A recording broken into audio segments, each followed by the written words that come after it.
Hello, everyone. I'm going to give everybody a few more minutes here for our webinar today with Jonathan Irish. So it's just now 5 o'clock. Thank you for joining. Just a few more minutes and make sure everybody can log on to our call today. How are you doing, Jonathan? I'm well, thank you. How are you, Jane? Doing well, thanks. It's fun to be here today, talk about Antarctica, one of my favorite places in the world. Can't wait. Yeah. Good. Can you see everyone joining there? I can't see anyone joining. You can't? We've got a bunch of people on the call from different areas. Let's see where we've got people coming in from. If anyone wants to tell me, you can tell me in the chat. I can say hello to you.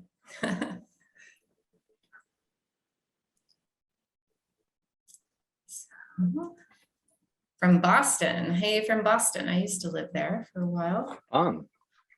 I'm calling in from Santiago, Chile today, and Jonathan is joining us from Denver, Cape Cod. Hello, East Coast, New Jersey, exotic East Coast. Hi, Ed. Canada. Nice to see you. Fun. Yeah. Germany. Hello. Thank you. Bay Area, California. Anyone from Denver? Sitting over there with Jonathan today? Yeah, who's my neighbor? Anyone? Kelly Baskin raised a hand. Down the road, Highlands Ranch. Cool. Oh, nice. I actually live in Golden, Colorado, not too far. Very nice. Anyone from Santiago today? Anyone been to Santiago? I have. Anyone going? You have. I know you have. Couple of times. Nice, Michael. All right, we'll give everybody one more minute to join, and then we will get started. Love Chile. Yeah, me too. I've been here 11 years now. All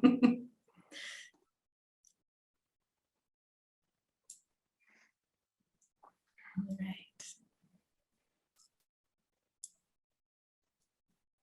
Are you getting some wintry weather in November? Because you're about to come to our summertime weather here, Jonathan, before you go to Antarctica. Quite the opposite. Kelly can back me up on this. We are in like the 70s here, which is really? just absolutely crazy. 6,000 feet of elevation, and it's really warm. That's strange. It's warmer here than it is in Florida, which is very odd, very unusual. Not a great sign for climate change, but certainly kind of nice right now. But not a great thing for winter weather that we're expecting right now. We need some precipitation here. So some snow, yeah. Yeah. All right, snowstorm in Munich. Well, oh, that's nice. Yeah, well, it's good you're on the webinar today. At least you have something, fun to do during that snowstorm.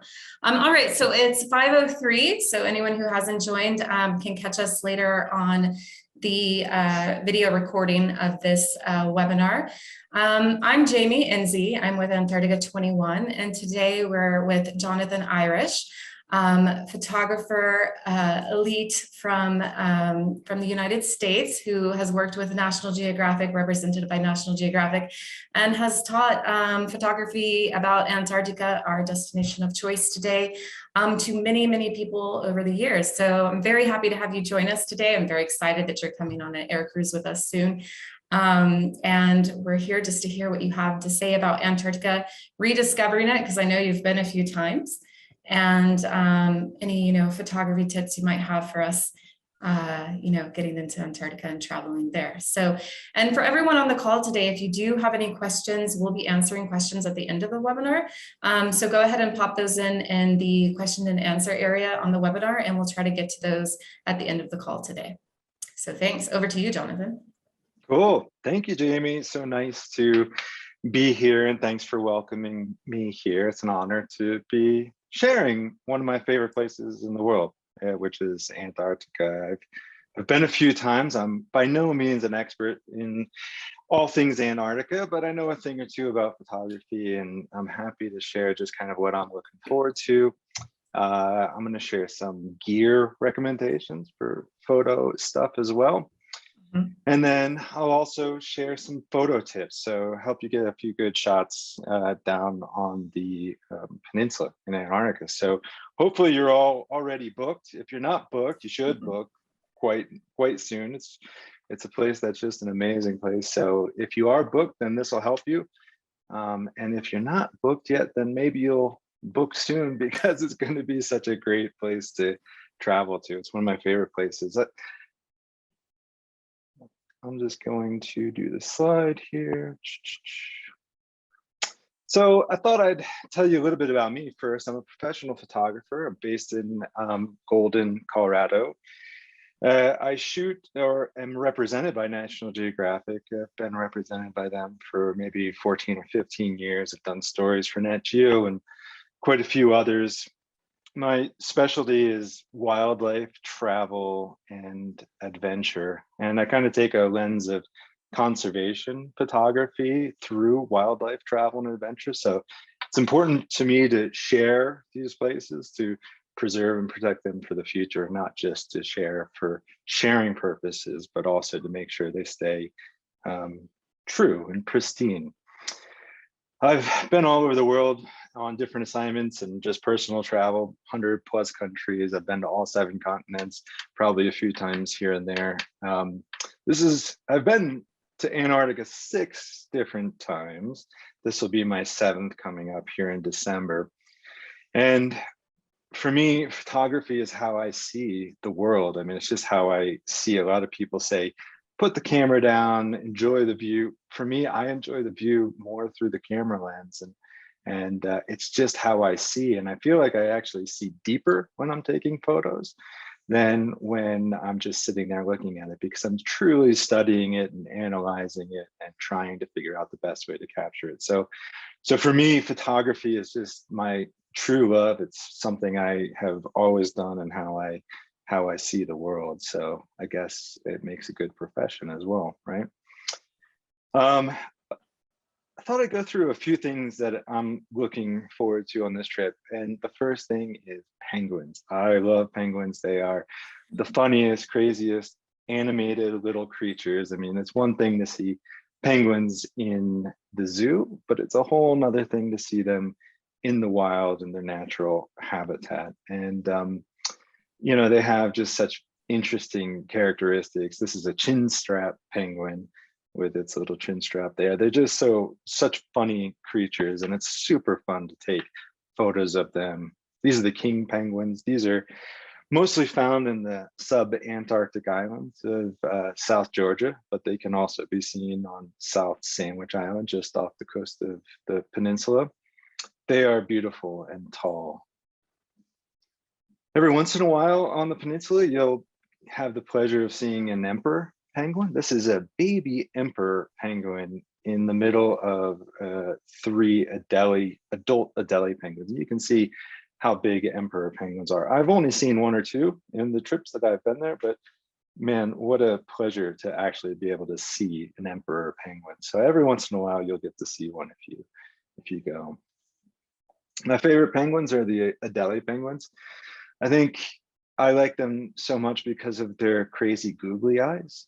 They have these funny little googly eyes, and they're such little characters when they walk around, and they really do look like, I hate to make them seem human, but they really do remind me of just little people walking around. They are so fascinating.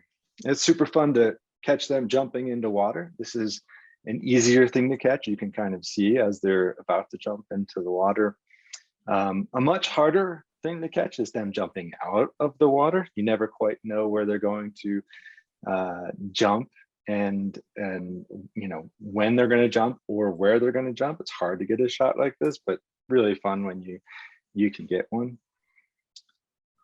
They're also really fun to photograph when they're porpoising through the water. They can actually swim faster this way by porpoising in and out of the water. So you'll often see them doing this when they're being chased by a predator or trying to get to land real quickly when they sense danger somewhere. So it's really fun.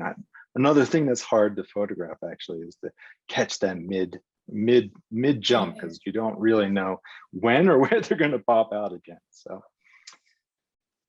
one of my favorite things to do is just sit along what I call a penguin highway, and which is basically a path that leads them from the colony to the water and then back, and just kind of sit at a distance from that and just kind of shoot down that pathway. Just really fun to watch them coming back and forth and get really fun, interesting little shots like that. Those are Gentoo penguins, I think. Those are Gentoo. Yeah, exactly. Another thing I'm looking forward to is just whales, seals, and other seabirds in this part of the world. You wouldn't necessarily think it, but there's a lot of life down in Antarctica. There's a lot of just amazing wildlife. This is my favorite bird, the wandering albatross, that are often seen behind the back of the ship. So if you have an afternoon where you're cruising somewhere, go back to the back of the ship and sit out with a long lens, and you'll often catch these birds just cruising behind the ship, and it's super fun just to try and get some shots of them. But these birds are just incredible. They can go incredible distances without ever touching any land. I love this photo. This is gorgeous. It's a little hard to see, but this is a group of snow petrels, which are these beautiful little birds. They look like little angels. They're pure white. I mean, the purest white. This is the largest group I've ever seen in Antarctica, and they're just circling over this this iceberg. So it was just fascinating to see, but they're beautiful birds. I love the snow petrels. And the skua taking a bath. And this is a natural predator, the penguin tricks. They're a very smart bird, so you'll often see them around the penguin colonies looking for little chicks, unfortunately. But they're very smart and interesting birds to watch. These are Cape petrels in Antarctica. Fun to photograph them as well on the water, the zodiacs. And these are imperial shags, or the blue-eyed shags, as they're also called, atop a really interestingly shaped iceberg. One of my favorite creatures in all of Antarctica are the leopard seals. They're another natural predator of penguins, and you'll often find them lounging on random icebergs like this one. Just, you know, and this is not a small animal at all. It is quite large. You can see them in the water too. This one was circling around the zodiac, and this thing is probably, I don't know, 12 to 13 feet big. I shot with a super wide angle lens just below the zodiac. So you'll often see them, and they are very curious, so they'll come over. And very big, very intimidating person, you could say. It's also fun to see killer whales out there. These are type B killer whales, as well as humpbacks. There's lots of humpbacks down there as well. They travel long distances to feed on the mass amounts of krill shrimp down here. So you'll see humpbacks if you go to Antarctica for sure.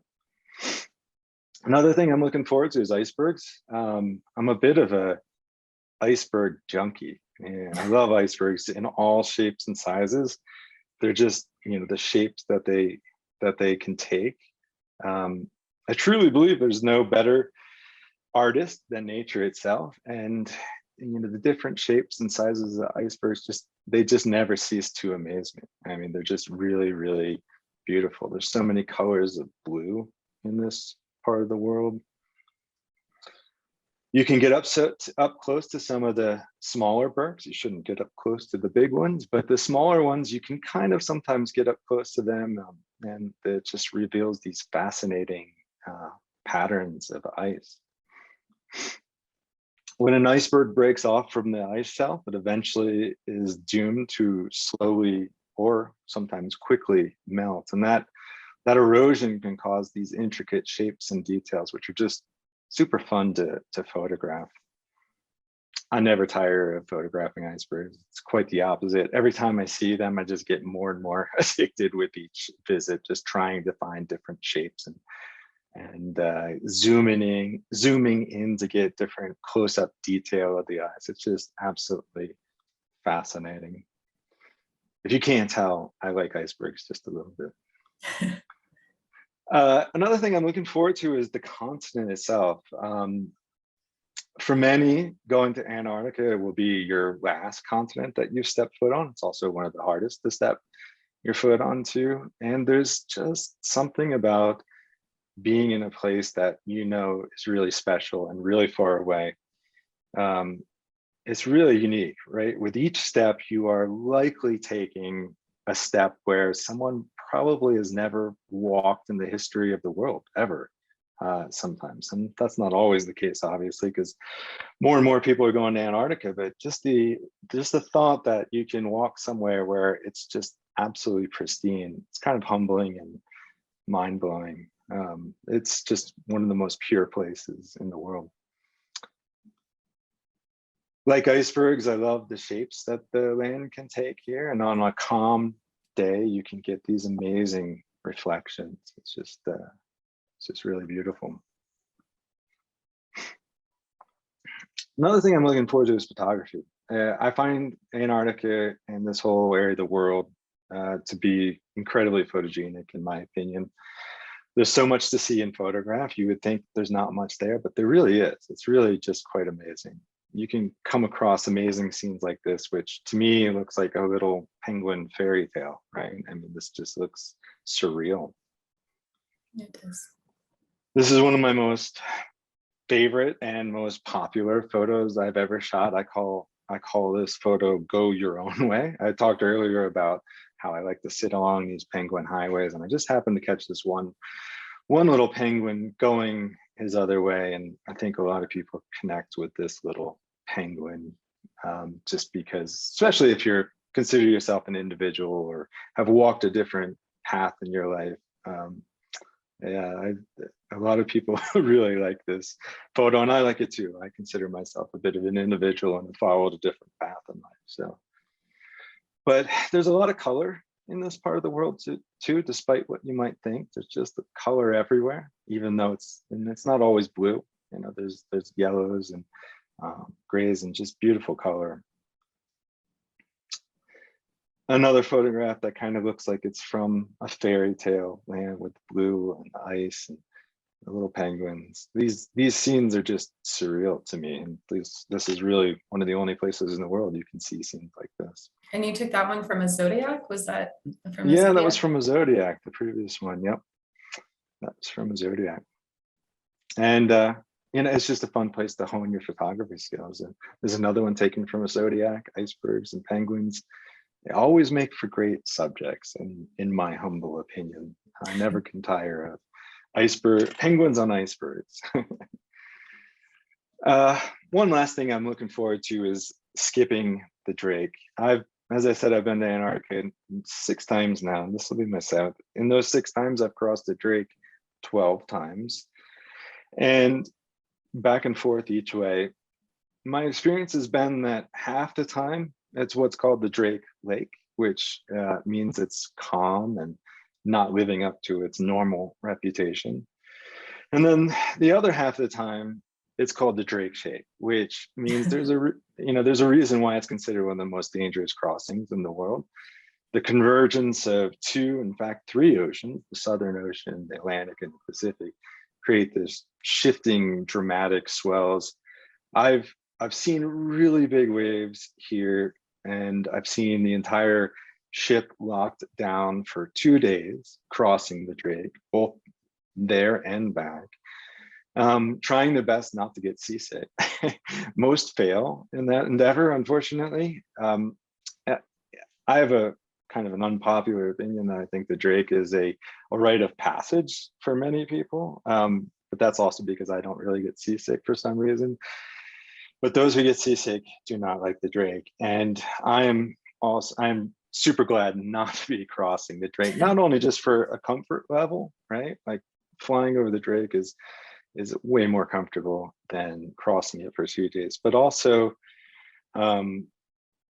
just time, right? The time it takes to cross. So you're basically saving 4 days each way, which is just valuable.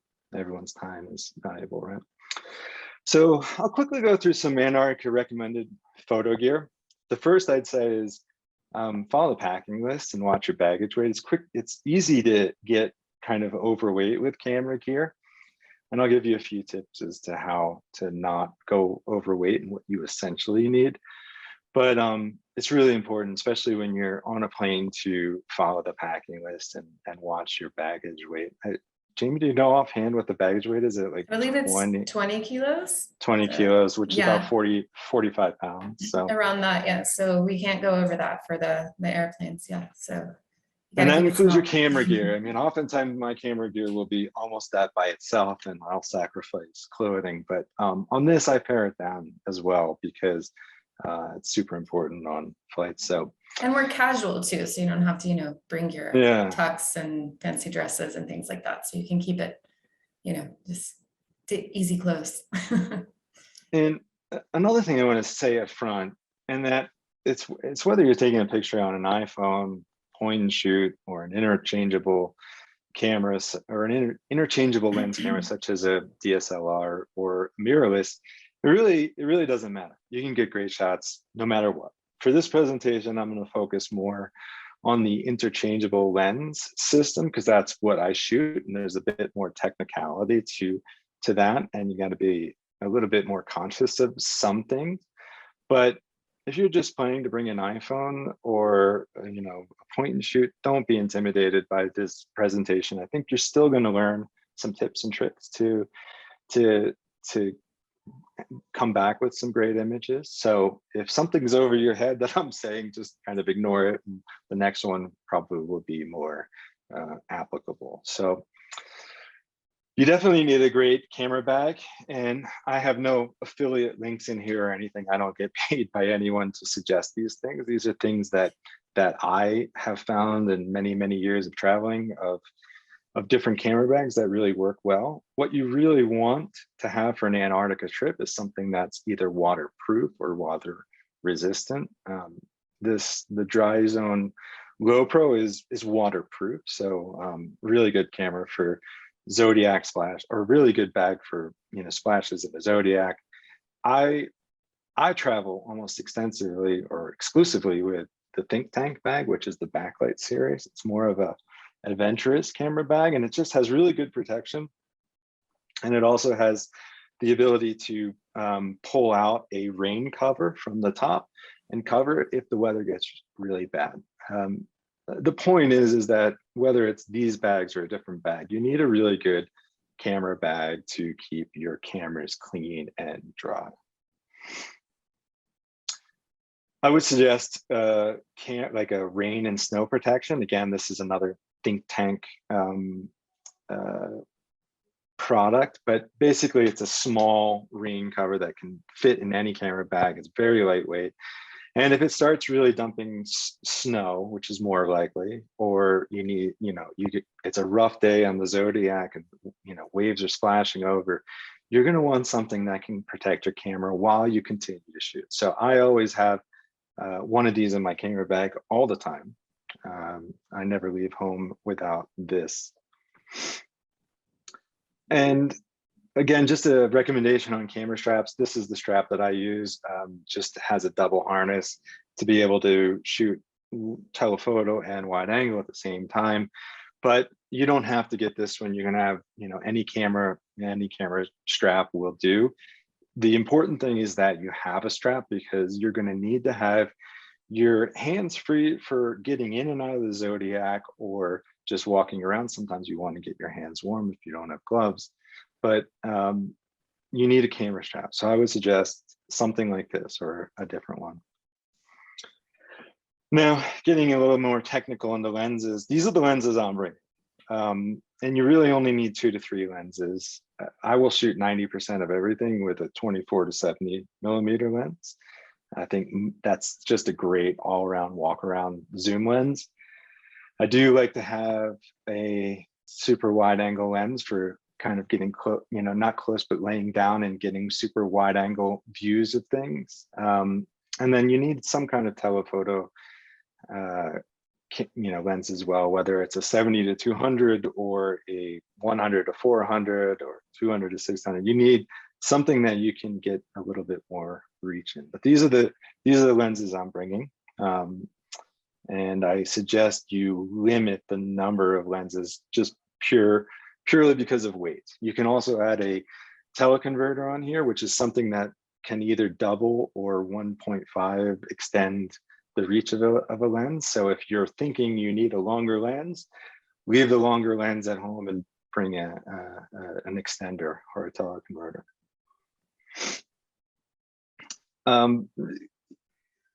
The company that make these UV filters will never tell you that they're best for protection, because that would open them up to liability. But I have UV filters on all my camera lenses.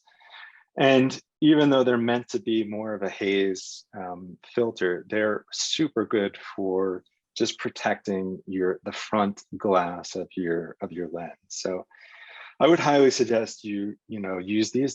They're not expensive. If they get scratched, they're easy to throw away and replace.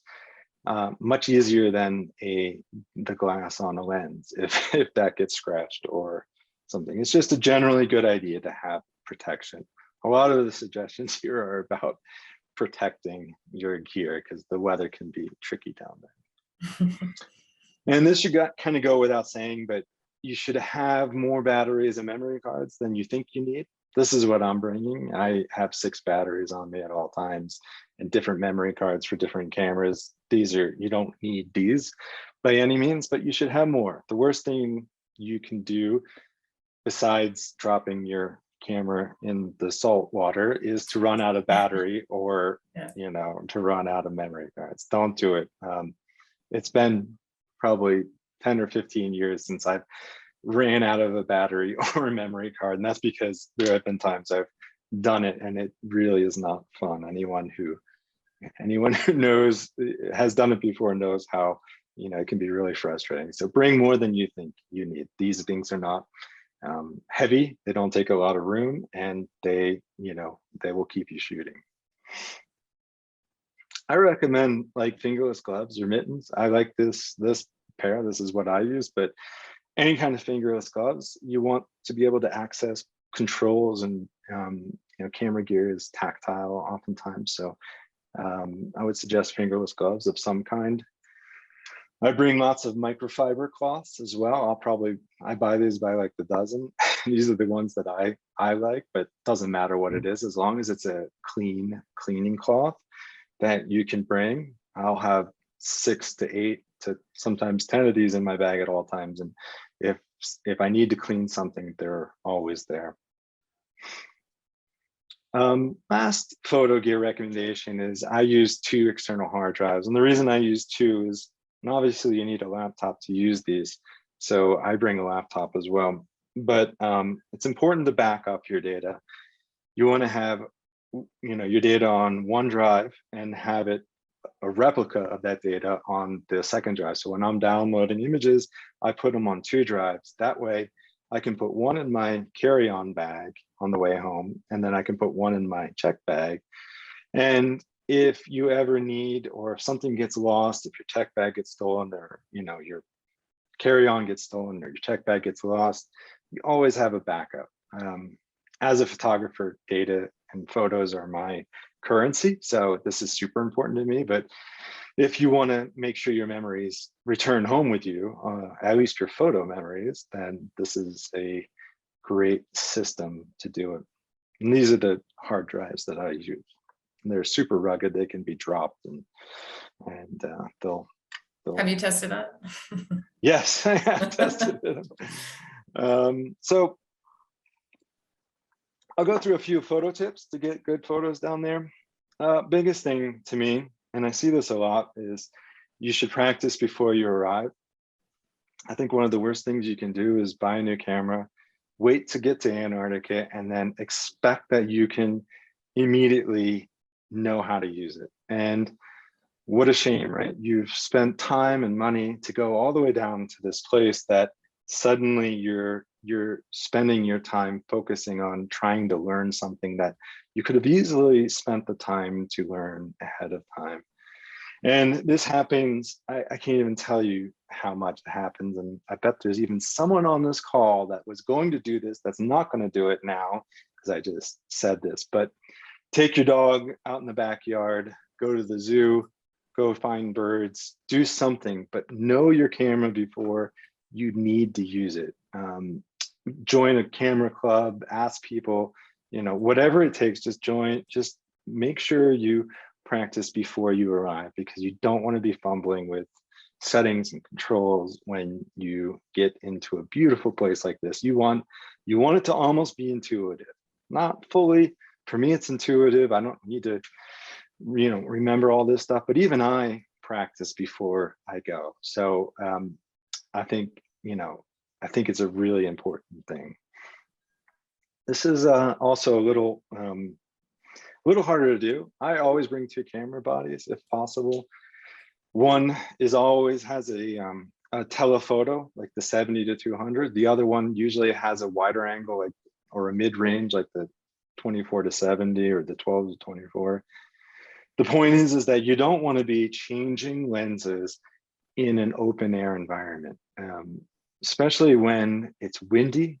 It's sometimes dirty, snowy in Antarctica. You don't want to expose your sensor to the elements, because it can get really, anytime you expose your sensor, you can get dirt on there, and then you're stuck fighting dirt, and it becomes a really hard thing to do. So if at all possible, I always bring 2 camera bodies, and always use one for a wide angle, one for telephoto. And I try to anticipate what I'm going to be shooting that day. And that's the system that works for me. If you have to change a camera lens and you only have 1 camera lens and you brought 3, or camera body and you bought 3 lenses, make sure that it's well protected.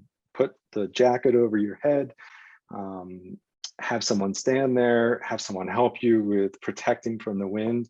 The worst thing that can happen is you can open the lens and the wind blows and just gets dust all over your camera sensor. So if you can do it, bring 2 cameras. That's my suggestion. There's another tip in cold places, whether it's Antarctica or wherever, is to always keep your camera batteries, at least 2. I don't keep all of them, but I'll keep 1 or 2 every evening. I will put them in my, or every morning before going out, I'll put them on the inside of my jacket against my body. So they're always kept warm and they don't deplete in the cold temperatures. So, camera batteries have a way of just depleting in cold temperatures. So if you keep them in your breast pocket, then they'll always be warm for when you need them. This can get a bit technical, so I'm not going to spend too much time on it, but for those that understand exposure compensation, and don't worry if you don't, but if you do, you'll often need to add a stop of exposure compensation for very white scenes, such as those we see in Antarctica. And this has a lot to do with how the camera sees and reads color. The camera is an imperfect tool, and sometimes the camera gets tricked by bright white scenes, and it can read it as gray. So counterintuitively, in very bright scenes that have a lot of reflecting, light, you need to expose 1 stop above, and that'll give you good exposure compensation. Another thing you can do is watch your histogram. For those that know histograms and know what that means, I'm not going to get too technical. You can ask photo instructors on the trip about some of this more technical stuff. But if you're into photography and you know what this means, then you'll understand that sometimes the camera doesn't expose snow properly, and you need to overexpose 1 stop for snow.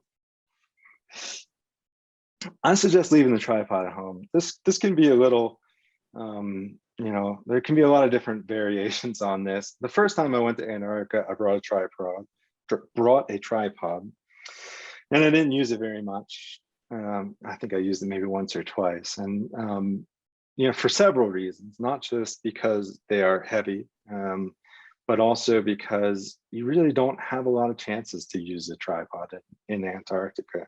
I've never brought one after that first trip. I've never brought another one, and I won't bring one on this upcoming trip either. And I just don't, in the Zodiac, you can't use it on the boat. The boat is always in motion. You can't use it on Zodiac. Zodiac's always in motion. The only time you can use it is when you actually go on land. And on those instances where you're on land or on snow, you really don't need to. You want to be walking around taking photos, and there's very few instances where you actually need a tripod. I would suggest even at home, you could bring a monopod. That's a little bit of an easier thing to bring, which may help. I still don't even think a monopod is something you need. So up to you what you bring, but know that you sacrifice probably 3 to 5 pounds of weight bringing a tripod that you will hardly ever use. Someone's probably going to ask me about polarizing or using a polarizer. I say yes. I think using a polarizer is a good thing, especially in bright circumstances, such as you find on the snow or water. If it's a bright day, there can be a lot of refracting lights shining around. I say yes, use a polarizer, but the trick with a polarizer is that they can often look very surreal. If you've ever seen a photo that kind of has clouds that are like popping out of the sky, that's because somebody has over polarized. Polarizers have, or circular polarizers have, the ability to kind of dial in the amount of polarization that you want. The trick to polarizers is to not over dial it. Don't go to the max. Maybe a third to a half of the full strength of the polarizer is just enough to take that bright spot off, but not make it so it looks like a surreal scene. So bring a polarizer. It's not very hard to bring. I would highly suggest one night staying up late. This is the bottom of the world, Antarctica. And you can imagine that in the polar summer, the sun doesn't really set at the times it does elsewhere. So the sun, as photographers, you look for beautiful light. Well, the beautiful light is actually happening really around 2, 3, 4 o'clock in the morning oftentimes. Now that's not always easiest to do, right? I don't want you to stay up every night. I'm crazy. I'll probably stay up every night and not get any sleep until I go home. But this is a magical time, and most people sleep through it. Even if you're not into photography and you just kind of, want to see something beautiful, I would say stay up at least one night and go out on the deck and just watch the sun, because the light lasts forever. I mean, it can last 2, 3, 4, 5 hours. What we call, the 1 hour in everywhere else of golden light, it can last for many, many hours, and it's just magical. And most everyone's sleeping, and so it's kind of special to be up at night and not have anyone else around, really. We have good coffee on board for anyone who's questioning this. So there you go. A cup of coffee, we've got it for you. So we'll make dress warm, because that's when yeah. it's coldest as well. Get a cup of coffee, dress warm, get your camera bag, and go out on the deck and just watch. You're in Antarctica to see all that Antarctica has to offer. And if you don't stay up one night, whether it's for photography or not, you're missing a side of Antarctica that's really special. This is a pretty common thing, but excuse me, I'm always surprised that a lot of people don't do this or don't think to do this. And that is, for wildlife, how you photograph wildlife, it depends on how you photograph them. In other words, how you photograph them can have a connotation. What most people do for things that are below them is they stand at eye level and take a picture down onto an animal. Now, when a viewer views an image of someone looking down on an animal, it has a way of diminishing that animal, or it doesn't have a strong connection. The best connection you can have with wildlife is to get on their eye level, or even below. In this image, I'm below the animal, which has a way of actually elevating the animal to a different kind of status. And these things happen not in the foreground as you as you think about them, it's kind of subconscious thinking, right? So when you take photographs, you have to think about how people view images, and to be able to connect on the eye level or below of a penguin is to be able to connect on a deeper level than just taking it at normal height and looking down on it. So don't be afraid of the penguin poo on the ground. You can always wash your jacket. You'll find me crawling around on my belly all the time trying to get shots, because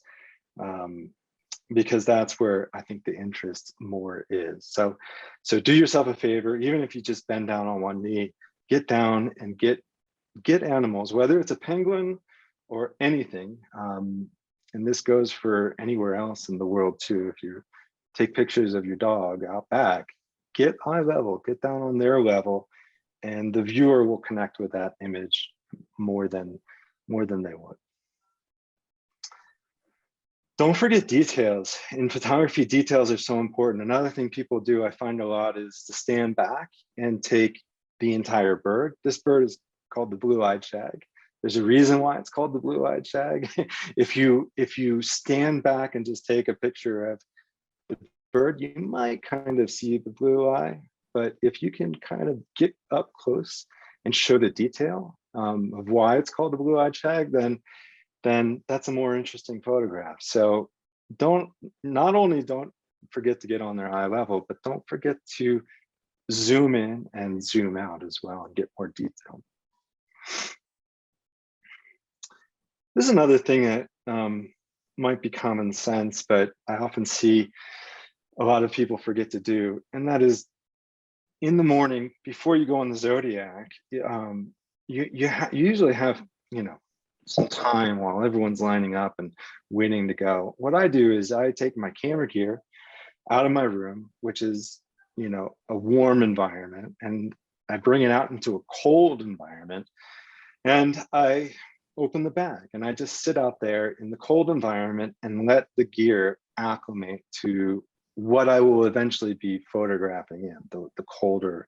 And this has a lot to do with moisture and temperature change and glass and how it reacts. But really, the last thing you want to happen, other than the camera falling in the water or you're running out of batteries or memory, is to get in the Zodiac, pull your camera out while a whale is jumping, and your glass fogs over, which happens all the time in kind of moisture rich environments where there's great temperature changes. So I always ensure that my camera gear is acclimated before getting in a Zodiac. I would suggest you do too. And that works for point and shoots, and it works for, anything. I think iPhones are a little different. They can probably handle that, or you can just kind of wipe it off a little bit, but just a good tip to do.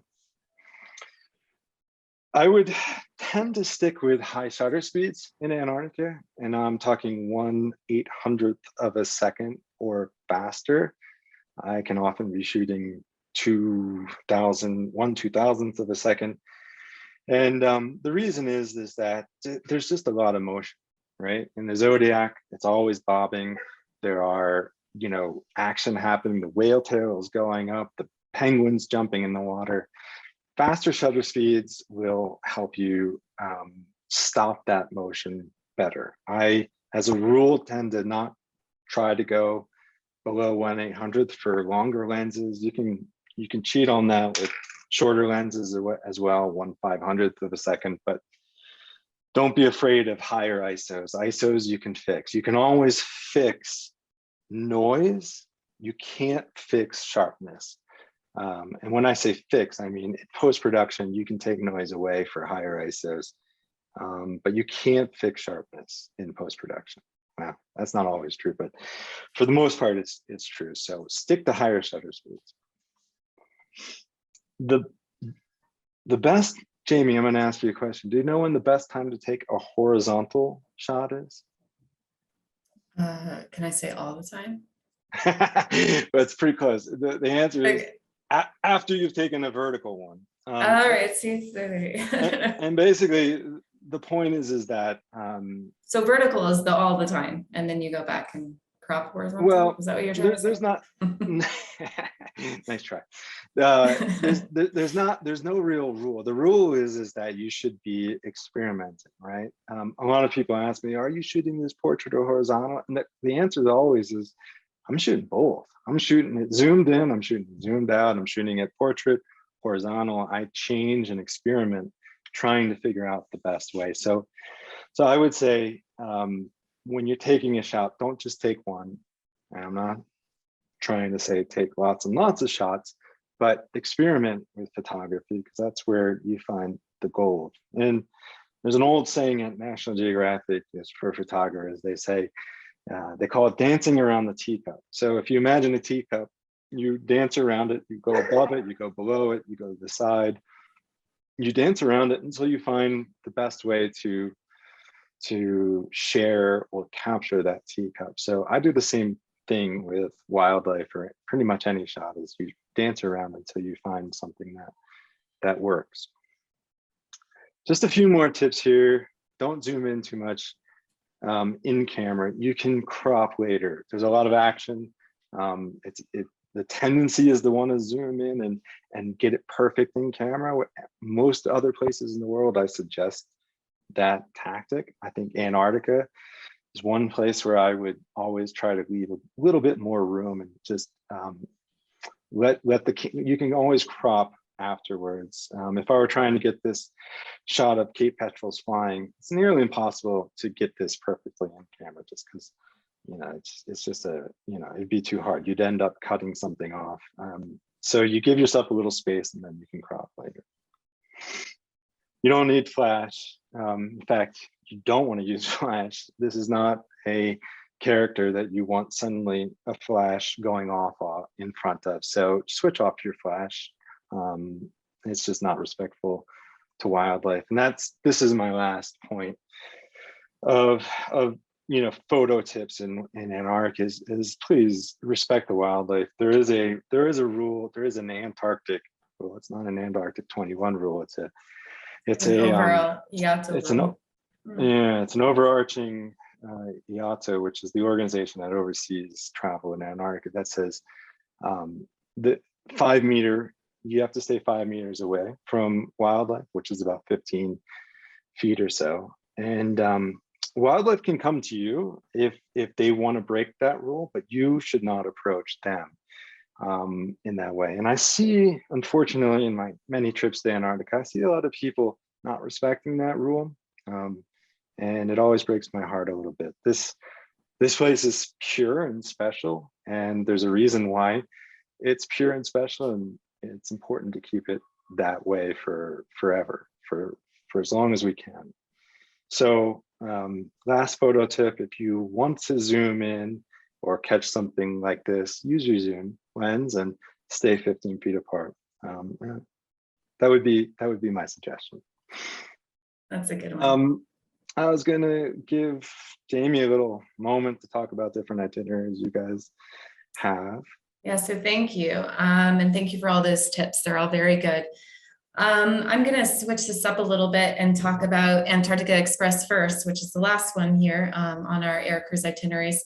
When you showed us the picture of the albatross, this is a great trip to see albatross and see wildlife, bird life.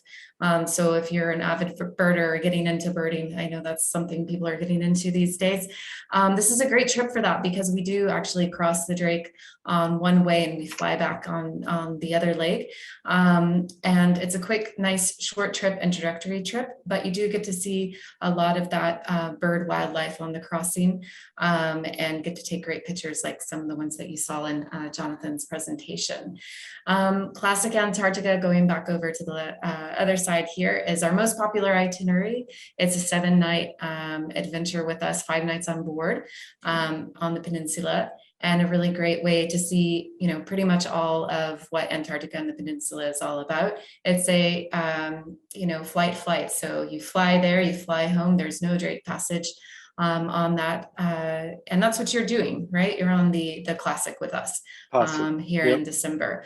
Then if you have a little bit more time and want to go a little bit further, we have the Polar Circle Air Cruise, which is a great one to really get that in-depth experience, a few more days on the peninsula. We're trying to go further south and reach the Antarctic Circle. So that's a great opportunity if you really want to spend a little more time and take a little bit more of an adventure and try to get as far south as we can go. And then, of course, we have the ultimate 15-night onboard adventure with Antarctica and South Georgia, two fabulous destinations, Antarctica, of course, and then sailing over to South Georgia, getting to see those king penguins and elephant seals. I had one of my guides describe, South Georgia is where God goes on vacation. So definitely one of our destinations that you want to get to if you can and have the time to go there. So really just a quick overview of the 4 air cruises that we have, all great opportunities to see Antarctica, to be able to take some of the photos that Jonathan's shown you today and use some of the tips that you've talked about. So if you have any questions about that, of course, you can visit Antarctica 21. Down there at the bottom is the website, and reach out to us at, ourselves, and we'll help you out there. And I know right now, Jonathan, if people are traveling with you, all they have to do is mention your name and they get a 5% discount. So it's definitely time to take advantage of that little discount and, mention Jonathan Irish in this webinar and take advantage of that if you want to travel with us on any of those 4 itineraries. So back over to you, but I just want to take a quick minute and thank you and for all the tips. And if you have any questions, shoot them over to us and we'll give you some time to answer those. Let me just open up the box here and see if we've got anything. Actually, this is a good question for you, Jonathan, because I know that you're doing this. You are not only just going to Antarctica, but you're making a quick stop. You are coming to Chile, which is a great place to see 2 other great destinations, Atacama and Patagonia. So you're including that in your trip. And so which one are you going to see first? You're going up to the Atacama Desert first, and then you're going over to Patagonia, is that right? Yeah, that's correct. So we're going to go up to Atacama for 3 nights, and then fly back to Santiago, then down to Patagonia, Torres del Paine National Park for 4 nights. So it's a long trip, that entire trip, including going to Antarctica. But I've never seen Atacama before, but Patagonia is Torres del Paine National Park. I'm a bit of a national park freak. And in all over the world, not just in the US. And I think Torres del Paine National Park is probably one of my favorite national parks in the world. It is another incredible place to photograph. And well, that's where we met, right? So long ago, you were down there taking photos, and I was down there too for working at a different organization at that time. But yeah, it was great to meet you down there, and it's a beautiful place to travel to. And it is a pretty easy, stopover, because for Antarctica, you have to go to Punta Arenas first, and then it's a 4-hour trip over to Torres National Park. And there's lots of great hotel options, from, really luxurious stays to just, nice hotels where you can get out and go explore. So all kinds of things to do there. That's a really nice combination. I agree. It is a nice combination. And then somebody just asked, how are the flights here in Chile? And I believe your question is the flights down to Punta Arenas, if I'm not wrong, because the flights obviously to Antarctica are included as a part of the air cruise. We do those through DAP Airlines, and they're a big partner of ours. We've been working with them for years and years, and they're great. The flights down to Chile, there are to Punta Arenas or to Atacama, there are quite a few through LATAM right now. And so, Jonathan, your tickets down to Punta Arenas were pretty easy to book. So I would just say the best thing the best advice I can give anyone who's planning a trip to Antarctica right now is give yourself time, to look for those flights, to book those flights. And then as you're traveling down here, give yourself time in between your flights. So if you have time, which I'm trying to tell you to give yourself time, give yourself a couple of nights, maybe in Santiago, maybe a night at least, or 2 nights, and then go down to Punta Arenas. That'll give you a few more options. And there's some great hotels here in Santiago that you can stay in. And if you're interested after the webinar, we have some guides for Santiago and for Punta Arenas that I can send out in the email that goes out after this webinar. Let me see. So for concerns about your mobility pass, I know Jonathan had to get his mobility pass and go through all of that as well. If you're coming from the United States, which I think you are, Matt, you shouldn't have any issues. You do have to take a PCR test upon arrival. For more information on that, of course, contact, if you've booked through a travel agent, they have all of that information, or contact us directly. If you go to our website, on the home page, there's a part that says Chile travel requirements. Just click right there. We have a huge question answer section that should answer the questions that you all have. And if not, just shoot us a question and we will get back to you, because that's the easiest way and the most up-to-date information. You'll find that on our website. And if you have the third booster, you can fill that out online too, and Chile will accept that information as well. So again, all online. And Jonathan, I mean, it is a process. You just have to go through it, fill out your information, take your time to do it. And again, either if you're working with a travel agent, work with them or work with us, and we'll help you out where needed. All questions are welcome, of course. Yeah, it's not a difficult hoop to jump through, but it just takes a little detail work, and it's not hard though. Yeah, it's just another step in the whole process, and it's definitely worth it. I think once you get down to Antarctica, all of that, step is going to be, will disappear once you see those penguins and put your feet on the continent. So just remember that. I'm looking at another question. No, you can't add once you've submitted your mobility pass. You can't add that you've had the booster. No, that you can't do, unfortunately, right now. But I would definitely still bring that information with you when you arrive to the airport. You never know, so just bring it with you. Any other questions about photography related to Jonathan? You guys have his attention now, so if you've got anything to ask him, I would definitely say it's important to ask him. You're welcome to email me as well. If my email is there, if you'd like to ask a specific question. Thank you for that. Shy here. Jonathan, what trip are you going on? You're traveling with us starting December 11th, am I right? That's correct. That would be Magellan 09, actually. That's where you're doing. And then I have one question for you, because I'm not a photographer. I do marketing, but I wanted to ask you, if you do bring your iPhone, because you didn't say anything about iPhone, I imagine you take a lot of photos with iPhone. What would be like if you had 2 suggestions for your iPhone? I mean, I know like getting down on the, the animals level would be one, if you're thinking about iPhones. Anything else that just comes to mind when you're shooting with a camera phone? Because I think a lot of people probably do that on our trips.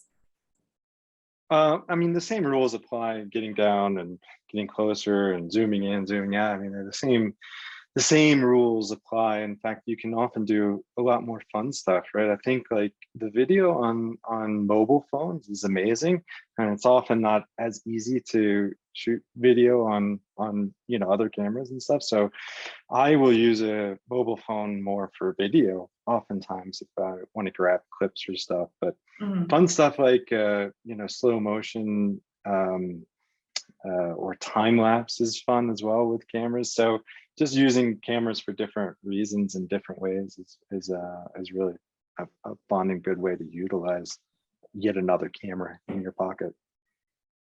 Yeah, thank you. Yeah, you should have a waterproof case, I think, for your iPhone. That's a question we're getting right now. And then somebody said Wi-Fi. We do have Wi-Fi on board. There is an extra charge for Wi-Fi. I believe, I'm not sure at the moment, but we'll put it in the email how much that is per day. But it is, and then I believe it's okay. I think, we are in Antarctica. It is remote.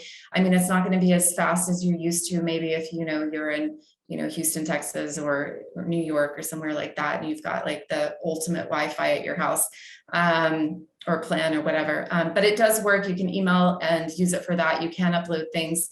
We're actually sharing some content right now on our Instagram account from some of our guides who are sailing down the coast of Chile right now using that Wi-Fi. So you can, if you follow along with us on Instagram, you can see what they've been able to post and what they've not been able to post. So you'll kind of get an idea there, but it does work and you can use it for sure. And then there was another question. If you aren't a professional photographer and you want to get down to Antarctica, but you're an artist, a writer, we actually do have a lot of writers, artists, people like that who are traveling with us and getting inspiration for, going down to Antarctica and coming back. I know in particular, there is a guy who travels with us. His name is Manfredi, and he's an artist, and he came back with, I think he does